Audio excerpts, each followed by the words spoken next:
कुख्यात गुंड शरद मोहोळ याची काल दुपारी 1:30च्या सुमारास पुण्यातील कोथरूड इथं गोळ्या झाडून हत्या करण्यात आली। या घटनेनं संपूर्ण पुणे शहर हादरलेलं आहे। शरद मोहोळ याची कुख्यात गुंड पासून हिंदुत्ववादी संघटनेकडे वाटचाल सुरू होती।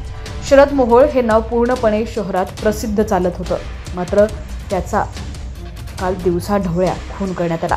या प्रकरणी आतापर्यंत एक नाव साहिल उर्फ मुन्ना संतोष पोळेकर याच्यावर आधी पोलिसांना संशय होता, मात्र त्याचा माग घेत असताना मोठी दुसरी नावं समोर आली।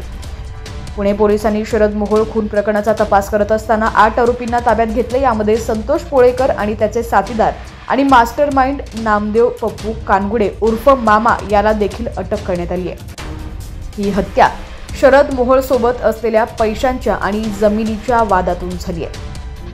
काल दुपारपासून पुणे शहर गुन्हे शाखेची 9 तपास पथकं पुणे शहराच्या परिसरात आणि पुणे ग्रामीण, सातारा आणि कोल्हापूरच्या दिशेनं रवाना करण्यात आली।